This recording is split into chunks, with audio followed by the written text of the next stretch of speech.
All right, so I guess we're good to get started. Welcome, everybody. It's good to be back at US Chess School once again. So what I'd like to talk about today is the Berlin defense, which I think Greg will put a link somewhere in the chat. I've recently recorded a video lesson series on it on Chessable. So what I'd like to talk about is why I think the Berlin defense is a powerful opening and one that is interesting to add to your repertoire and the merits that it has. So the Berlin, as we mostly know, will start with e4, e5, knight f3, knight c6, bishop b5, knight f6. So let's see if we can get the most cynical jerk we have in the chat tell me why they think black plays the Berlin.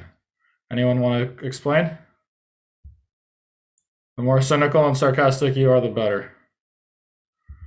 Why didn't I go to the Rapid FIDE Championship? Long story, but having to sell my place was part of it. All right, so Davis John, you have a good cynical opinion. Let's hear what you have to say. All right. Avoid main lines is not that. So Davis, you want to share with us? So usually black plays a very solid game, and most of the time it'll end in a draw. Okay, so according to you, we try to play the Berlin to just dry out the game, kill the game, and make a draw with the black pieces, right? I guess he probably already muted again. That's essentially, in terms of attitude, what Davis has described. I think that is a somewhat inaccurate interpretation. For a long time, it was actually the way I thought about the Berlin as well. And to be fair, at a high level, that's not the worst thing you can do, is to just kill the game with black and then play white the next day. But if everybody did this and everybody was good at it, chess would become a very boring game very fast.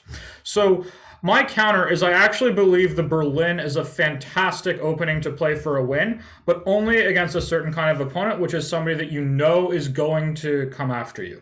If white wants to make a draw against the Berlin, he's going to do it.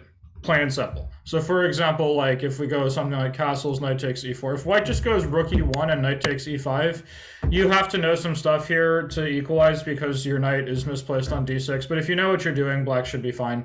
And then you get this exchange French super symmetrical structure where basically nothing happens and you don't have much in the way of winning chances. Similarly, there's this line that everybody knows where instead of going for the Berlin endgame, we take this and then a4. And you know, people with white who play this way, of course, they should never be invited to chess tournaments, but for some reason they are. Anyhow, there's this line that goes like d5 here, I think it is, and then it's is the move order take, and then there's this forced draw very quickly. So there's a very big difference to understand, though, between playing for a win with the black pieces and playing for a win on command with the black pieces. Playing for a win on command implies that you need to be doing all of the work to fight from move one to win this game. And that's very hard to do, especially if you're playing against somebody who needs a draw. So for example, if I were to take us back in time for a little bit, when I was fighting for a Grandmaster norm at the end of Copper State International, I think it was 2009 or maybe 2010, I was playing the black pieces against Alejandro Ramirez, and he opened with d4. And I chose to play the Slav. And I did this knowing I needed to win the game to become a Grandmaster, to win my final norm. And of course I understood that if white plays c takes d5, I'm never going to win this game. So why was it an okay decision to play the Slav against Alejandro? In a game where I really wanted to win. Because he's going to try to win. Do I really think that me at whatever 2490 I was and Alejandro at 2560, he was a higher rated player, he was playing white, it was the last round of a tournament, there was prize check on the line, I think he probably had like a half point more than me if I recall. Do I really think that this guy is just going to try to force a draw with the white pieces against me? I don't think so. No, not at all. And I played the Slav. Now, eventually the game was drawn anyway, but it was a wild and complicated, crazy game where both of us had a lot of chances and missed them. But it was exactly the kind of game you want to get where you're playing against somebody really strong with the black pieces and you're trying to win. So the Berlin is different in that it only really works to play for a win against somebody who wants to come after you. So the game we're going to look at today is a game between Navarra and Karyakin from Waikanze. I think it was 2012, but I can't even see because Zoom is in my way, but you guys can see on the screen share what year it was. But so what we'll see here is that there's a very big difference between being okay with a draw and actively playing for one. If you're okay with the draw, you're like, all right, if he doesn't want to play with me, I guess there's not much I'll be able to do. But you absolutely have to be ready to take your chance when it comes if your opponent comes after you. And most of the time you will find, even if you're playing someone a little lower rated, as Karyakin was here, you will find that most chess players are self-respecting enough to really try to push with the white pieces. Now, of course, that's not all of them. Some of them will be chickens. But I do believe those are seriously in the minority. Most people play chess because they love to play chess and they want to play the game. So the game started with castles. So knight takes e4, and thus began the Berlin endgame. And I actually believe that the Berlin endgame here, which starts as follows, is one of the most interesting and deep positions that you can find in chess. It's incredibly deep in terms of how both sides want to set up their pieces, where they all belong. There's a huge amount of imbalance already in the material equal position, where White has a lead in development and a healthier pawn structure, but his pawn on e5 is overextended, which makes Black's white squared bishop a very good piece, and also Black has the bishop pair in the long term. It's a very fascinating endgame, and there's a lot of ways both sides can set up their pieces. But for Black, most broadly speaking, there's a lot of different plans he has, but they can be broken down into two broad subcategories. One where the king goes to c8 and one where the king goes to e8. So, does anybody know of any differences in these plans and what they sort of entail? So Ria says, yeah. So the king to c8 tries to come to b7 later. Yeah, that's true. King e8 will allow easier development of the rook. So one very important question, guys, is where does this dark squared bishop belong for White? And I'll give you a hint. It changes depending on where Black's king goes. Where does it belong? What if Black's king goes to c8? Where does this bishop belong? d2? No, that's not correct. I don't think it ever goes to d2.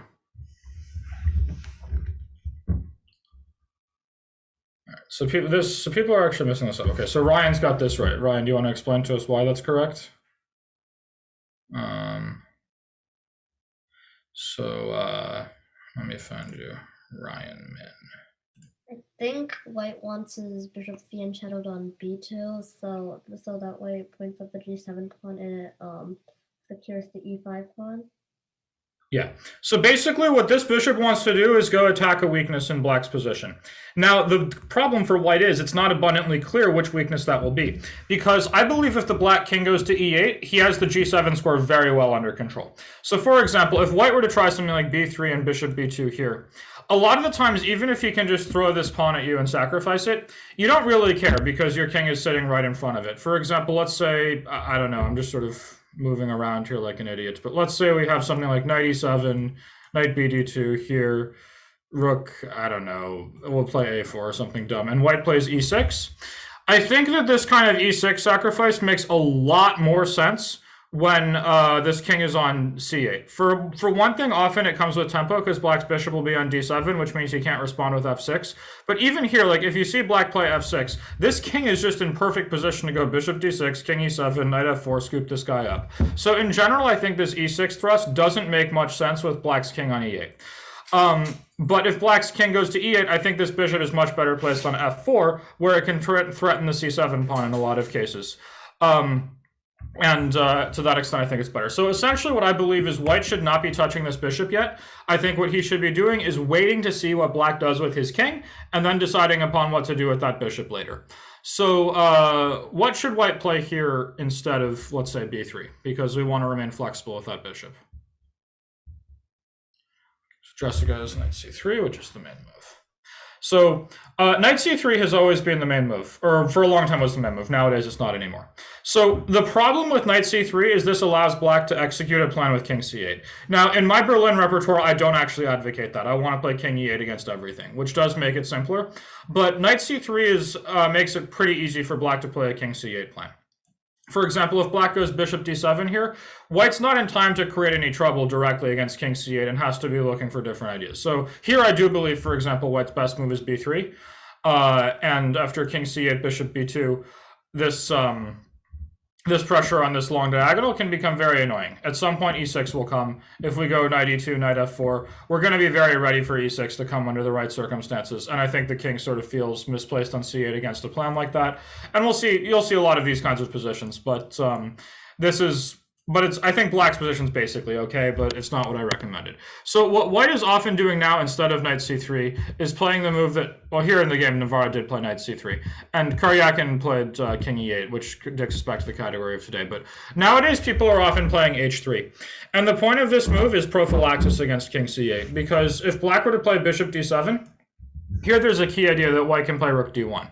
And in general, I'm a little bit skeptical of this move. I believe these rooks belong on d1 and e1 in most cases in the Berlin, and this will turn the rook on a1 into a bad piece.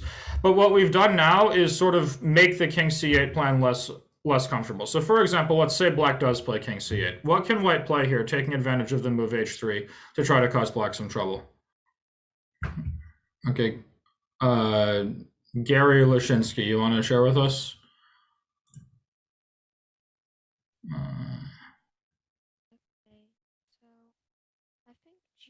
Let's see you somehow, actually. Okay, Roger, you have it right as well. Let me call on you.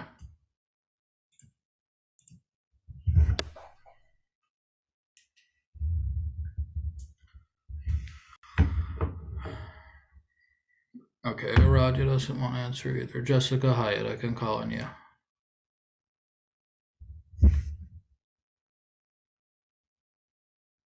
I think g4 here. Yeah, so after g4, knight e7, what do you play next, though? This is the important point. Knight g5. Yeah, so this is very important. And the point is here that this g4 pawn is protected, which means that bishop takes g4 is not a thing. Black is forced to play bishop e8, and then white can gain a lot of space on the king side with f4. And normally in the Berlin endgame, he has a very hard time getting all of these pawns moving. So here, white got all of these pawns moving forward. And black is not without counterplay. Like, I do believe white's better here, but I did manage to lose this position with white once to David Howell. So it's not like it's completely trivial, but I do believe white should be better. He got the pawns moving. So there have been other tries, like for example here, I played bishop e7 against both Sevyan and Swiertz, which is a way to try to prepare for playing king c8 later, but it has its own problems. So one thing that black should always be aware of is that whenever he plays bishop e7, the move g4 often becomes a lot more attractive for white because he cannot retreat the knight back to e7 and is forced to play knight h4, which can lead to exchanges that aren't always the best. For example, after take and knight d2, white's ready for knight f3 and bishop g5, and his pieces spring to life pretty fast. If white's able to consolidate his kingside advance like this, he should be better. So there's definitely... It's not like this doesn't come for free, but it's interesting. In any case, here we have in this game we saw knight c3 and then king e8. So here we're in a spot where, as I sort of said, once this king is committed to the e8 square, I believe this bishop generally belongs on f4. There's some cases where it might want to go to g5, but in general, I believe the bishop belongs on f4.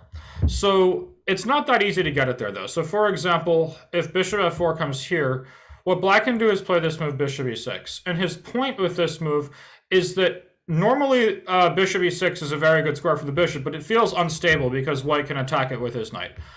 The problem with knight g5, though, like we'll see, is that after bishop c4, this knight now is not stable on g5. So after rook fe1, white would love to just smash you with e6 next, and then you'd have a huge problem on your hands because he'd be opening up the position while you're behind in development and can't castle. You would probably have to lose your bishop pair. The c7 pawn becomes weak.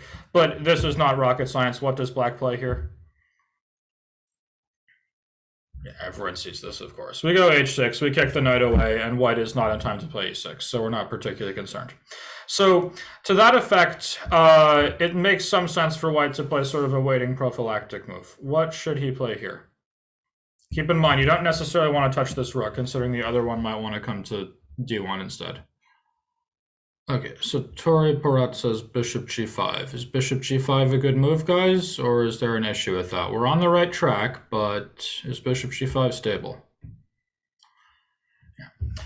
So the problem with bishop g5 is it just gets kicked by h6. Like, that's a move black is very happy to play anyway, and you just lose time. So what's a good waiting move? So Timothy says rook d1 and then bishop g5. And this is a thought. And we'll get back to this later. But in general, I believe this rook coming to d1 is not a great square because the other rook wants to go to d1. So actually, let's actually cover this now. So for example, after rook d1, this one very important theme I talk about in this course is that after bishop, whenever black plays bishop e7, one thing white can often consider is playing bishop g5. One of black's biggest assets in these positions is that he has a bishop pair, and bishop g5 chops that bishop pair in half. There are ways to play this position. I don't think it's totally hopeless or anything. I mean, there's some line that goes like h6, bishop e7, and here I think it's knight back to f5. There's also some to stop rook e1, and this is exactly the kind of position where you would really love to have this rook on e1, for example, and you don't get it there so easily. The problem I see here is it's kind of easy to imagine white just going f4, king f2, and eventually playing for g4, f5, taking all the space, and then you suffocate and die. So the difference here compared to what we'll often see is that what we want before we exchange dark squared bishops is to provoke white into playing the move h3, and then we put our pawn on h4. If we can imagine that change to the pawn structure, that will render white's kingside majority completely ineffective. There will be no way for him to ever get g4 through, so he'll never get f5 through, so there's not too much to worry about. Plus, it clears the h5 square for your rook in some cases to harass the center from the side.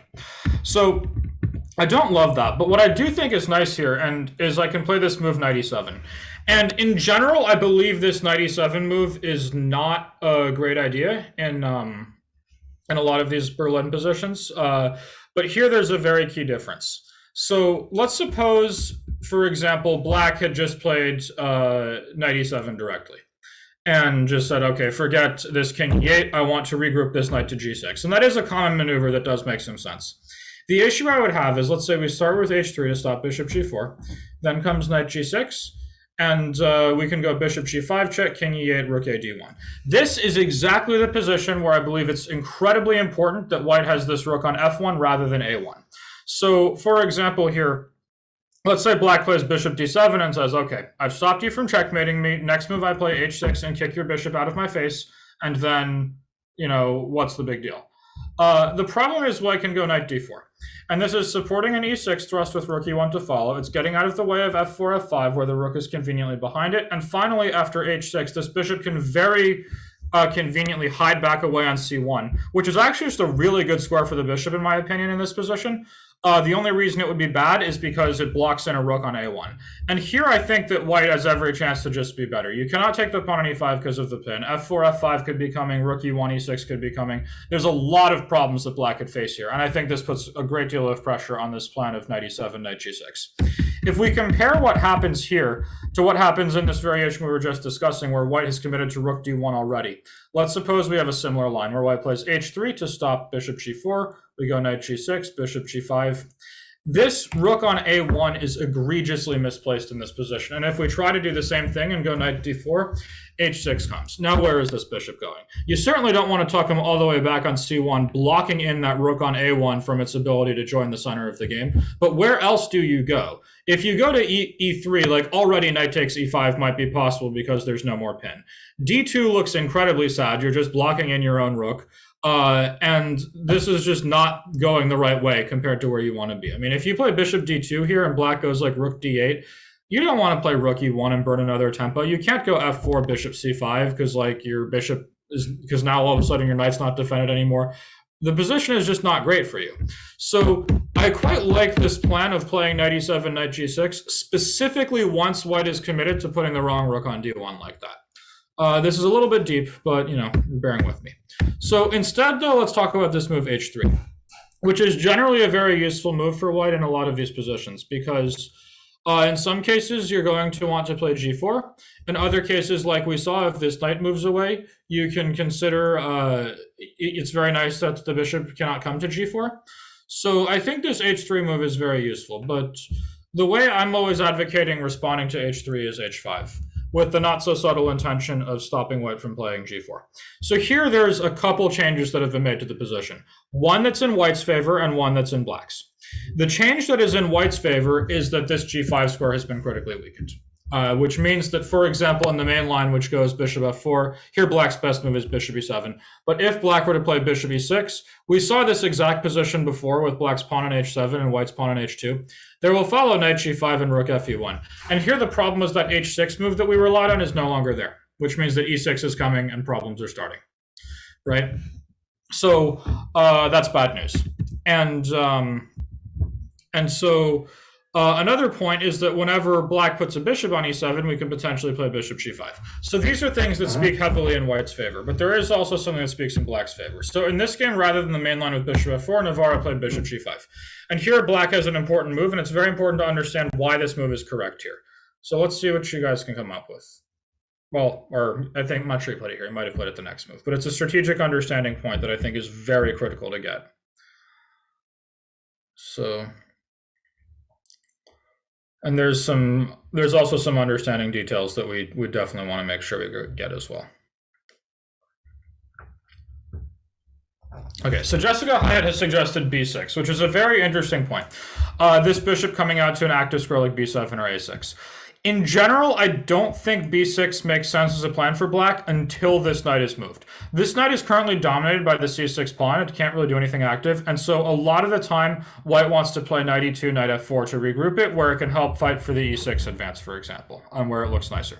Against a plan like that, this bishop coming to b7 looks really good. But the problem is, if you play b6 and bishop b7 without this knight moving, you're going to have a really hard time playing c5 because knight d5 or knight b5 is always going to be there. So you really want to tend to wait for that knight on c3 to move before you can commit to this really ambitious setup. So for example, there is a move knight e2 here after h3, h5. It's also possible without h3, h5 included. And against that move, I do believe b6 is best. But with these, without knight e2, I don't believe in b6. So after bishop g5 here, a lot of people have given me the move h4, fixing the h3 pawn. So in general, I think this is the right plan, but this is a little bit too rushed. So what I was talking about before was, let's say we take this move bishop b7. I believe Karyakin started with bishop e6. Oh yeah, he started with bishop e6. But after rook fd1, here Karyakin played bishop e7, and I believe this is actually a very important move. So the question comes basically in this structure after h4. Here, white is not going to play g4, ever. Like, that's clearly not going to happen. So we're not particularly concerned about his kingside pawn majority. But what I am concerned about is our inability to fight for the d file. So let's say we go rook d2. This is an extremely subtle move. White wants to go rook d1, and then he's going to mate you on d8 if you don't do something about it. So I think that it's pretty clear in this position. Sooner or later, you have to play bishop e7. Does that make sense to everybody? Like, that's just going to happen. And essentially, my contention is that in a position like this one, what I don't want is to have both rooks on the board and white dominating the open file like this. I believe black is totally fine in a structure like this one if he can trade off exactly one pair of rooks.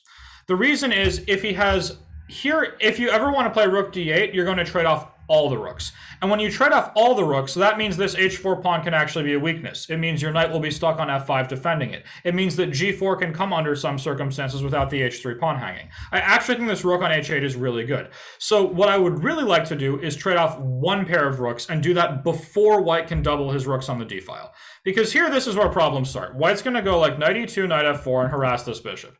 If he takes that guy, he's going to slam into d7.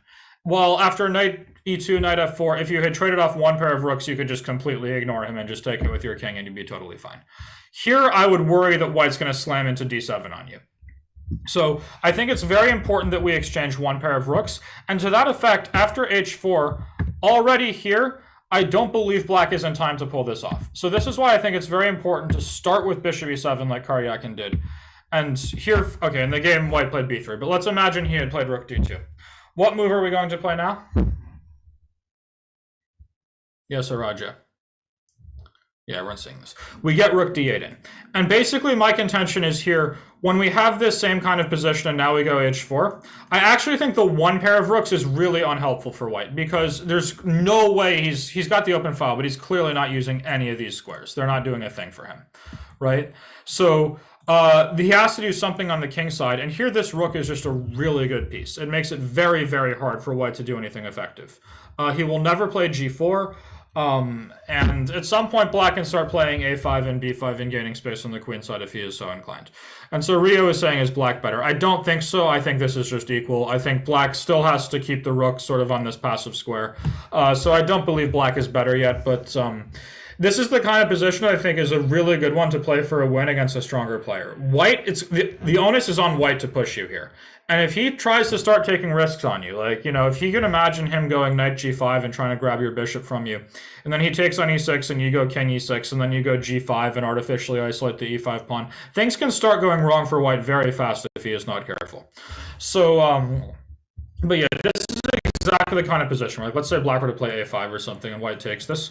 If there was a second rook on d1 and black had a rook on a8, like rook d7 would scare the bejesus out of me. Or like knight e4, knight g5, and then rook d7. There would be real problems. But with only one rook on board, I don't believe black has to worry about the open d file. So, Instead, Navarra started here with b3, which I guess makes some sense to try to restrict the e6 bishop and make sure there's no lines with a2 hanging. And Karyakin played h4. And after rook d3, of course, what's black going to play here?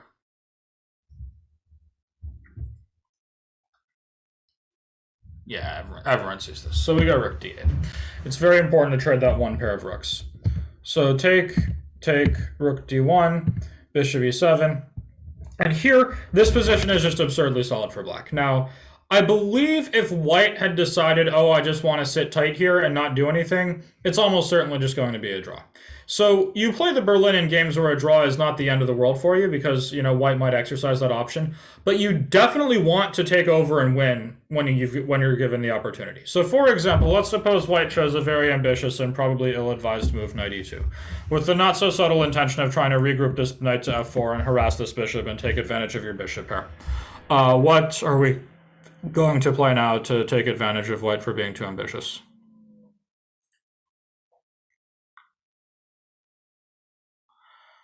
Actually, you have to be a little bit careful, guys. There is a rook d8 if we're not careful, but yeah, it's there. So people are seeing this. There's a little bit of calculation to be done, but bishop d5 is strong. And the point is that in the event of bishop takes e7, we have the in-between move bishop takes f3. Rook d8 does not work because the knight on e2 is hanging at the end, so this is a nice tactical resource here. White is completely busted. But if white takes back g takes f3, which would be his only other move, here now white's pawn structure is every bit as deficient as black's, and all of a sudden white has to be very careful not to become seriously worse. Like, black can just stick his king on e6 and go take that pawn. And that is not easy to prevent from happening. And there's no good way to deal with this, like, knight on e2 not being great. So this already strikes me as a very dangerous position for white. He's probably okay objectively, but, like, for example, if knight d4, I'd even consider this move, rook h5, which might not be best, I'm not sure, but, like, this already looks playable to me as an option, when all of a sudden it's really starting to look like white's pawns are becoming weak. And they're certainly not going to make a passer anytime soon. So knight e2 is not a great decision. Navarra tucked his bishop back to f4, which is, you know, not a very scary move, but also it's not like we're about to go crush him. So here Karyakin came up with, in my opinion, a pretty nice move. So what should we play for black? Davis, you want to share with us? So rook h5 to activate the rook and control the center. Yeah, so rook h5 is interesting. It's not the stuff people are asking, is this just ridiculous? It's definitely not ridiculous. I'm a little concerned that at some point, because knight e2 is going to come and knight f4, that's less dangerous now that the bishop is on f4. But I also don't see a huge point to doing this just yet. Rook h5 often makes a lot more sense in positions where the dark squared bishops have been exchanged and black can reroute knight e7 to g6 to harass the e5 pawn. I actually prefer what Karyakin did, which was rook g8. It has a very similar idea in that we're trying to fight for the g5 square, but let's imagine white, I don't know, just does something dumb, and we go or let's say he goes knight e2, which would be more typical, and we go g5 and something like this. I think this is exactly the position where we can clearly see that the rook on h5 would not be as well placed as it is on g8. Like, we're ready to throw g4 in his face, and that will cause some serious issues for white's king side. So this is actually a typical plan in a lot of these positions to play rook g8. Rook h5, it's possible, but somehow it doesn't strike me as nice. After rook g8, here, Navarra tried knight g5. If knight e4, I think that bishop d5 is good news. And knight g5, I mean, if bishop g5, if nothing else, we can go back rook h8, just repeating the position. But Navarra tried knight g5 here. And so, of course, we took our bishop back to c8. We don't want to let that bishop pair be exchanged. And here, I think that this is the kind of position where I'm just really glad that we've traded off a pair of rooks. Like, for example, if this rook on a8 were still on the board, and white had a rook on a1, and he could go like rook d3, rook d1, or even just, let's say, he could play like rook f1 to e1, then when he plays e6, this pawn is actually defended, which means that f6, he drops the knight back and then takes on c7, and then problems start arising. Well, here e6 is just never a thing. You can always just play f6. We're ready to take this guy next, stick the king on f7, and black's good to go. So it's actually very hard for white to come up with a suitable plan here. Navarra played knight ce4. And now what are we going to do? Okay, Sheesh, I like your spirit. I think that's a reasonable plan. I don't believe Karyakin did that yet, but yeah, we remember that as soon as this knight on c3 ever moves away, the idea of bringing this bishop to b7 starts to make a lot more sense because we become a lot less scared of any kind of knight b5 or knight d5. So I actually quite like the move b6 here. It would make a lot of sense to me. Karyakin eventually went for it, but he started with rook h8. But I mean, you might be thinking, look, this guy's just played bishop c8. He's played rook g8 to h8 back to h8. Like, it doesn't seem like he's doing anything. And that's a big part of the Berlin. But rest assured, Karyakin won this game. And the reason he won this game was because he was patient and he let an ambitious white player go too far. And the second that he actually saw his chance is when he immediately switched gears and started playing for a win. And that's how you have to play the Berlin. You can't really beat an unambitious opponent playing the Berlin. If you're playing someone 200 points lower and they want to make a draw with you, they're probably just going to make a draw with you. But if you play against somebody strong, first of all, a draw against somebody strong is fine. But I think it's just a very good tool to play for a win because they will come after you and they will take the risks, and then you absolutely have to be ready to take your chance when it's given to you. So here, after c4, Karyakin did go for b6, aiming for this regrouping of the bishop. There came knight f3, and rook h5, king f1, bishop d8. I don't know why Karyakin was so shy about c5. I guess he was worried about some kind of knight c3. But the real point I want to show here is the game went knight g5, bishop back to e7, knight f3, bishop d8. Karyakin was just ready to make a draw here. The point is he knows that his opponent is going to come after him. I mean, Navarra is a very ambitious guy. He's not one of these guys who just, forces draws with white because he feels like it. He wants to win the game. He wants to play chess. And so knight g5, bishop e7, and then rook d3 came. Now, this is sort of what I'm talking about. First of all, here I think white probably should have made the draw. Secondly, maybe we can look at this from white's perspective. Can anybody smarter than me tell me why on earth white played rook d3 and how this will possibly help his position? I don't know. Maybe I should ask David. I mean, I'm sure he had some idea, but I cannot for the life of me figure it out. So, looking at this from black's point of view again, if we consider the position where we're thinking maybe black could play c5, I mean, here knight g5, we can't play it yet because f7 is hanging.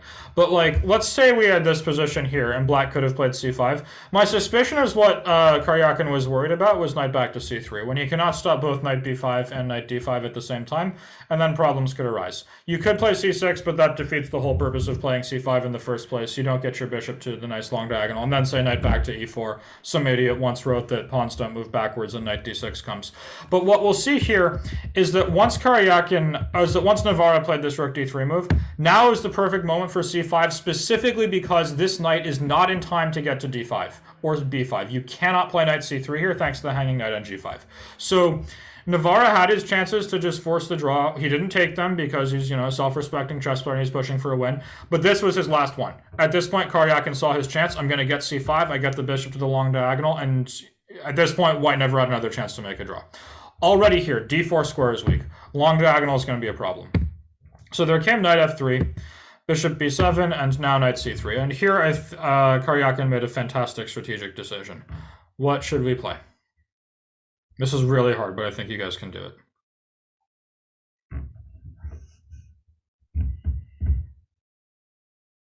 Yes, Araja, you want to share with us? Yeah, so I said the move bishop take f3 simply because the square on d4 is really crucial and it would be a great square for our knight. So yeah, so after she take f3, we could go knight d4. Yeah. So, and funnily enough, I actually don't even think the d4 square is that great for the knight. The square I really want is this one. The knight on e6 will just do it all. It will harass this bishop on f4. And as we see after rook d3, knight e6, where does this bishop go exactly? Back this way? I don't think so. You have to keep defending e5. And this is sort of one of the points of where the position is just sort of overextended. Bishop h2 comes. And now the funny thing is, with c7 defended, knight d5 doesn't do anything anymore. This knight coming to e6, you can't play e6, knight d5 doesn't hurt, so we just go a6. And here f4, c6. And at this point, now c6 makes sense, ready for b5, and we're not worried about blocking in our b7 bishop. And this is exactly the kind of position where I'm highlighting the importance of having played h5, h4. After g4 here, if this move were not legal, I literally think black could just straight up resign. Like, if I put on the machine, my guess it's going to be like h takes g3, black much better, close to winning, and everything else you're just completely dead. Like, let's see what machine has to say. Yeah, +5 with equal material, +4, +5 with like equal material, right? This move g4, if white could get this pawn majority moving, he would demolish you if en passant was an illegal move. But as is, the fact that we were able to play h5, h4 means that this kingside pawn majority becomes completely immobile and not anything we need to worry about. So already here, I think black has a very nice position. I don't believe that this 4-on-3 pawn mass is really going to do anything anytime soon. The only way white could manage is to try to make some trouble with like king and pawn ending, but he's not going to be able to trade off this broad dark squared bishop. So Gary is asking after c6, what if white plays knight e4? That's not a bad question, but I don't think it's such a scary move here. Like, for example, there were cases before, like if we were talking about a case where I thought c6 wouldn't have made sense, like let's say we had tried c6 here. The problem now is that when knight d6 comes, and we take it, e takes d6 comes with tempo on our bishop, and then d7 can come and we can get promoted upon. Furthermore, after something like bishop takes d6, this bishop is a very bad piece. That's not great.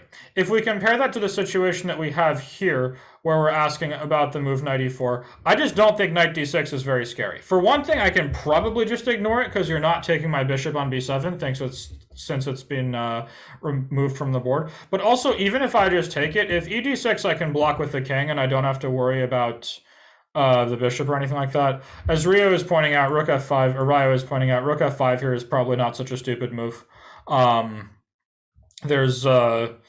I don't think this is too scary. Knight d4 is probably also not so bad. And again, here, like knight d6 is just not really anything to worry about. In fact, knight d4 is very annoying because if bishop g1, we can play rook f5, and you cannot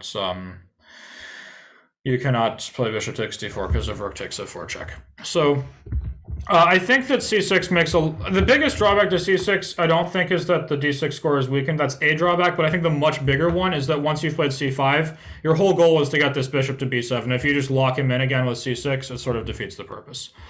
So c6 came. Navarra played king f2, which can't be considered a crime.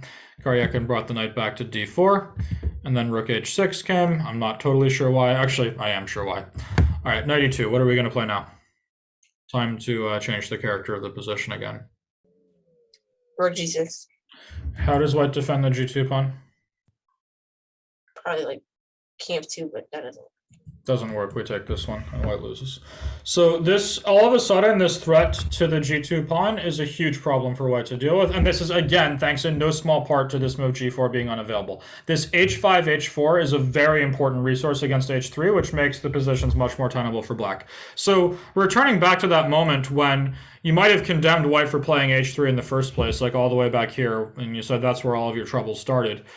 Because you let black play h5, h4 like that. But it's very hard to do anything without this because you really need the g5 square, and h3 is a good way to try to weaken it. So it's a double-edged sword, but here what we saw later on was that it really seemed to help black's position more than white's. So returning to the way the game went, black played patient, just patient all the way through, but the second he got his chance, remember that's very important for the Berlin. We're not just playing this for a draw. When you get your chance, you must pounce. So c5, traded like so, and then we got here, and knight d4, and yeah, sure. So you could, at this point, you could certainly condemn Navarra for saying, hey, knight e2 was a bad move, and I think it was, but go show me another one for white. It's not actually easy. It's much easier to find a plan for black here. I mean, I could easily imagine him throwing g5 at some point, or f6, or b5, or any number of other ways to try to cause trouble in white's camp. Furthermore, you could even consider starting, now that the d file is clogged, you could consider running this king up to f5. There's lots of plans available. This bishop on h2 is incredibly bad. So I think black is already clearly better. Knight e2 came, and now after knight takes d4, c takes d4 check, white had to play king f3 in order to save the g2 pawn. I don't believe you can get away with taking d4. If rook d4, there's bishop c5. If king d4, rook g2, and you lose a piece. So king f3 came, and now what's going on? Who's better here? I mean, it should be pretty clear, right? But again, what do we think the computer is going to say the evaluation is after black's second best move in this position? Davis says plus minus. I suspect he's right. Let's see. Black's second best move. Okay, plus over minus, but yeah. No, this is bad news. So I believe Navarre did actually play g4. But yeah, h takes g3 comes. And here, white is just hoping to get some scope for his pieces, I guess. He could not have played f5 directly because after rook g5, he cannot defend this pawn since king f4, king e4, there's rook g2. So I suspect that with g4, white was hoping to play f5 next. So what are we gonna do?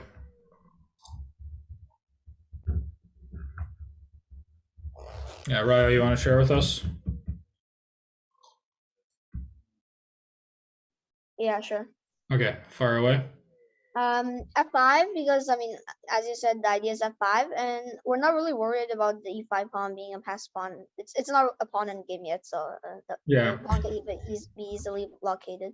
Yeah, we can blockade it, bring the king to e6. We can always throw g5 at some moment. And also, long before a pawn endgame, we have a bishop and rook endgame, and we're very happy to put more of white's pawns on the same color as the bishops. And here, once black gets the king to e6, he should have ways to try to break through. He can then, for example, play rook h6, threatening that h3 pawn, stopping h4. Once you play king g2, g5 comes, and eventually this e5 pawn should be able to be broken down. So, Navarro felt the need to take on f6, which is not a good sign for his position, and then he played b4. Now, I think this is a bad move, but I also think his position was just really difficult and uncomfortable. So what should Karyakin play here? All right, so a lot of people are suggesting king d7, which is what Karyakin played, but is there a way we can transform this position in a better way? How dangerous do we think our passed d pawn is here?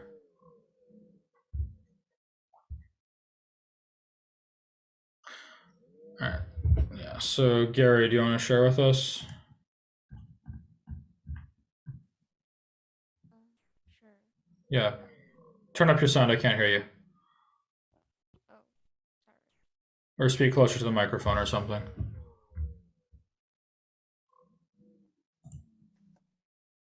Okay. Oh, is that better? I can barely hear you, but you can talk, just try. 5 here to go. Yeah. We have a very solid pawn mess here. It's very easy to shove this pawn to a3 when all of a sudden b3 will be hanging over white's head for the rest of the game. His king is a very long way away from that part of the board. We can always solidify things with bishop c5. White has to worry about isolanis like all the time with this pawn on c4. He's not harassed yet, but it means his rook is stuck. If he tries to like bring his king closer with, I don't know, let's say king e2, we can always look for a move like rook g6. Like, hello, rook g2. Like, it's very easy to see how we'll go to start targeting these pawns. And I think white is completely cooked here. There are too many weaknesses all over the board. Ryo is pointing out that here there's rook h6 as well. That's probably also true.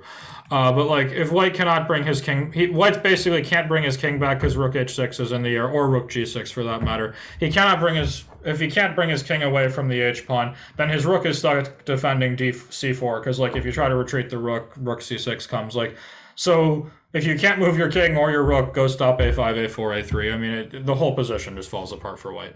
And he's no counterplay whatsoever. So also it means that once c takes b4 comes, you don't have to worry about rook a3 anymore, which at least could be an idea in some cases. So I actually think that Karyakin should have basically just played c takes b4 every single legal move for the next several. Like here, rook e6, like he should have just been playing c takes b4 like at every single possible juncture. And then finally here he did. At this point he was forced to because rook a6 is in the air, but now rook a6 would be ill-advised after d3. I think we just cruise straight through. Yeah, there's nothing else to see here. Bishop e3, bishop c5, and gone.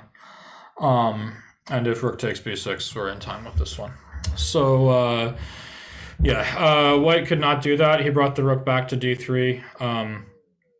All right, so now last thing we're gonna do. What should black do here? Calculate carefully, guys.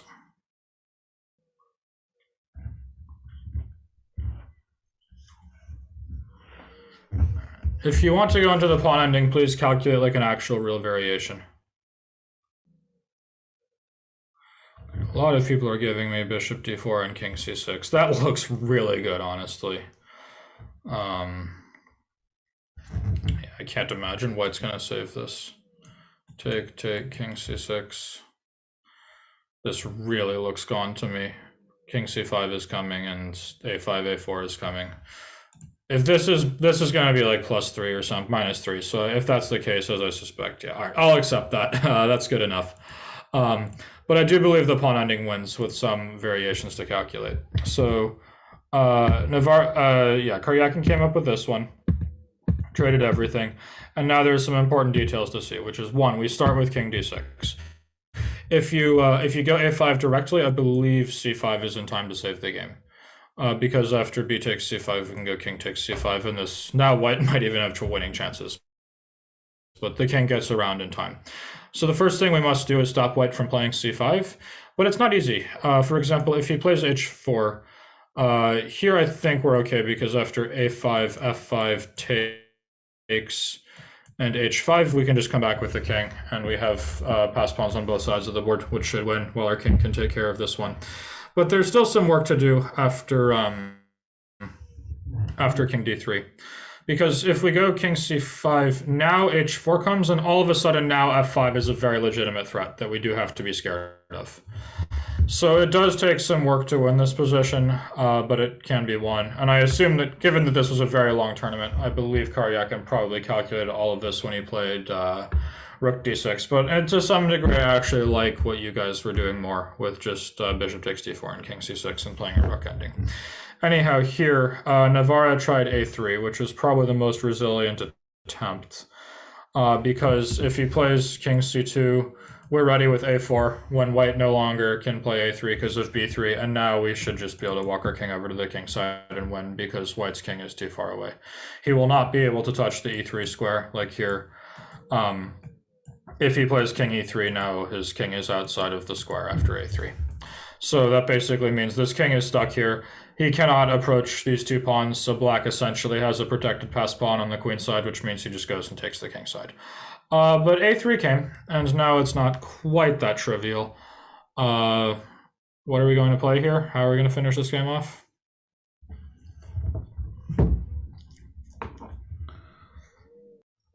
Be careful, guys. I think already one person has almost blundered the game away. Want a real variation here. It's dark, and turn the light. There. That should help a bit. All right, so people, if black plays b3, is white going to respond with king c3 as people have suggested, or does he have a better move? Yeah, white's going to play a4. And now all of a sudden he's going to go take this pawn. So here you have to race, and you can just calculate this out, but I think that white's going to be in time. c5 takes here, say king g3. Are we in time? So king b5, c4 loses time. So we do this here, g5 takes here. We might be in time, yeah. And if we start with this one, c4 comes. Maybe this is faster actually. Takes here. Nah, it's the same. Takes, and then white is black is one tempo in time, yeah? Or not two tempi in time even. Well, one tempi in time basically. We need the king on b. If white could play king b7 here, it would be a draw. g3, a5, g2, a6, g1, queen a7. But white there is one tempo in time. So actually this might even work, come to think of it. But I like what Karyakin did better, which is to take this pawn. But this does have to be a little bit careful because this protected pawn mass is not the same as it would be with the pawn here. I don't think we're wildly concerned about white pushing c5, but we could be concerned about king b5. So for example, if black were to just say, all right, I'm going to go win this game on the king side, this is not that easy because all of a sudden here, king b5 is a real issue. Say king g3, king b5, and now the c-pawn is coming. And so you could get something like this, and this is a technical draw with the g-pawn. In practice, it's almost impossible to hold. I actually lost this exact ending once to Bogdan, whatever I forget his name, or Dayak, Bogdan Dayak. Yeah, and if g5, c5, g4, I guess that still wins. g1 queen comes with check. But what Karyakin did also works, which was he just played king c5. And here, after h4, we're going to get a position like this one where now, in order for white to make a new queen, he's going to have to let black go through as well. And so I actually find it very funny that the way this game finally ended here was that white's kingside pawn majority, which is at the beginning of the Berlin endgame, the majority that's supposed to be more effective than the queenside pawn majority, turned out to be his undoing. He couldn't make a pass pawn very easily. So, you look back at this position, it's like, well, the queenside majority is the better one. It can make a pass pawn, the kingside can't. So, the way the game concluded was here after white tried f5, which does make a queen, but the problem is black also promotes, and black gets there in time. So here after queen, last move to finish off the game. What are we going to play? And don't be stupid. Yeah, all right. Everyone sees this. Don't make this queen. This might win somehow, but like there are scenarios where 2 pawns A and B are a draw against. With queen against queen, if the king is in front. Like after this check, it will be hard to avoid these checks. You might even be a perpetual right away. But yeah, people are saying A1 bishop, very clever. But yeah, we make a queen, it's just the easiest. Navarre resigned here instead of facing the music, but he's definitely done for after this check. And we can give like a check like this. Black will centralize his queen, and this should be enough to trade them off. So for example, if king A3, now there's this check, can't come to A4, you're mated, and then check and queen's off. And if king to the first rank, let's say we go queen E3 check, and then wherever you want here check, or you're eventually black will be able to give a check on the long diagonal. There's nothing you can do to stop that, and then the queens will come off and black wins. So I thought this was a fantastic model game from Karyakin, which showed not only how to play the Berlin endgame in practice, but also how to play it in terms of attitude. He played it against a guy who he knew was going to come after him, who he knew was going to take risks, so he didn't feel the big need to look for winning chances right away with the black pieces. He knew that there's a chance Navarre will just force a draw, but probably not, and that means we'll be able to play. We're really relying on our opponents to do the heavy lifting, but you'll find that most ambitious opponents will do that heavy lifting for you. And yeah, hang on, I'm getting notification. I'm on battery saver mode, so if I cut out, the class just ends on that note, but because I'm running out of battery here. But yeah, I think this was a great game in that regard, and that Karyakin was satisfied, happy with the draw if needed, was very solid, was happy to repeat the position, but the second he was given his chance, he did not look back. He immediately went in for the kill, immediately tried to take over the initiative with b6, c5, bishop b7, bishop takes f3. So to that extent, I thought he showed the exact right attitude, and the gameplay itself was really good. The Berlin is a fantastic opening to play for a win against the right kind of opponent who will get frustrated by their inability to create winning chances for themselves.